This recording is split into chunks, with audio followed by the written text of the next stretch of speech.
Ang programang ito ay rated SPG. Striktong patnubay at gabay ng magulang ang kailangan. Maaaring may masiselang tema, lengguwahe, karahasan, sexual, horror o droga na hindi angkop sa mga bata. Police escort ka pa?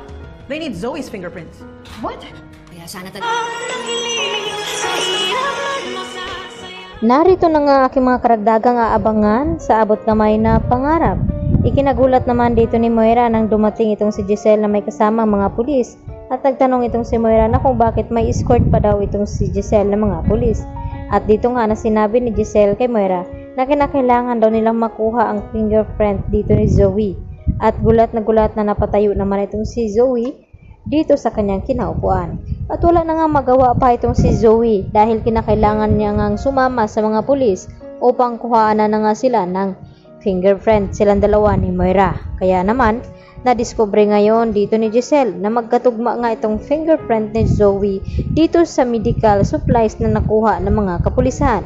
At tinanong ni Giselle itong si Moira na kung ano daw ang motibo nilang dalawa ni Zoe na kung bakit nagawa nga nilang saktan itong si Don Pepe at nagawa nilang ipakidnap.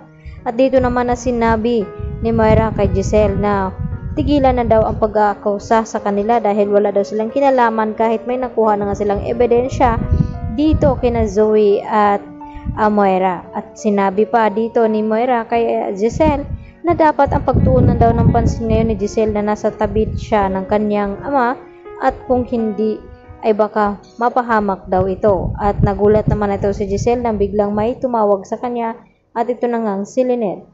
At dito naman na hindi makapagsalita itong si Lynette dito kay Giselle dahil babalita niya sana na na-cardiac arrest nga itong si Don Pepe at hindi pa nila malaman kung ito'y makasurvive dahil patuloy pa rin ito nire-revive dito ni Doc Carlos at dito nga ni Annalyn at Doc Lindon.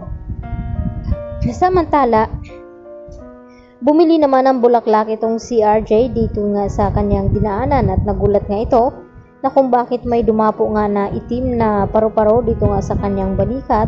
At dito naman na sinabi ng tindera na ganyan daw noon sa kanyang nangyari na may dumapo daw na malaking butterfly dito sa balikat. Hudyat daw ito na may mamamaalam sa kanyang pamilya.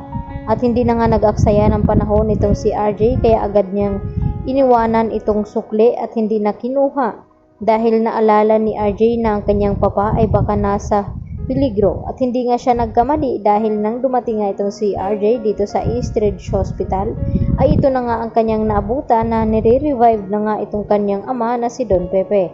At hanggang pag-iyak naman ang ginawa dito ni Annalyn dahil sa akala ni Annalyn na talagang recovery na nga itong kanyang lolo dahil sa nung nilapitan niya nga ito at kinausap ay nagawa nga pisilin dito ni Don Pepe ang kanyang kamay.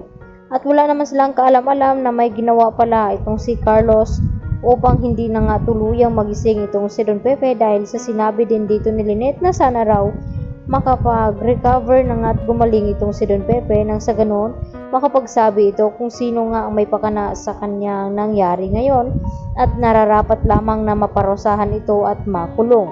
Kaya agad na gumawa ng aksyon itong si Carlos nang sa ganon ay hindi magkatotoo ang hinihiling dito ni Lynette dahil kapag nalaman niya na itong si Zoe ay anak pala ni Carlos at nagsisinungaling ito ay talagang may kalalagyan din itong si Carlos at alam din nito na nakipagsabwatan pa ito kay Moira. Lalo pat itong si Carlos ang may dala ng mga medical supplies dito na para kay Zoe na gamutin niya nga dahil sa nabaril nga ito ni Don Pepe nung ito itatakas sana. Kaya naman lumabas na nagka-match nga itong fingerprint ngayon ni Zoe dito sa mga nakuhang medical supplies. At wala na nga lusot itong si Zoe dahil may matibay na nga ebidensya itong mga pulis na pinapanghawakan nila ngayon laban dito kay na Moira at dito nga ni Zoe. At mariin naman na gusto mangyari dito ni Giselle na maparusahan itong mag-ina na sina Zoe at itong si Moira dahil sa kanilang ginawa dito nga kay Don Pepe. Kaya naman ang ating patuloy na pakaabangan bukas mga kapuso, dito lamang yan sa abot kamay na pangarap. At yan lang po at marami pong salamat sa inyong pananatiling panonood dito sa aking munting channel. Hanggang sa muli, maraming salamat. Bye-bye!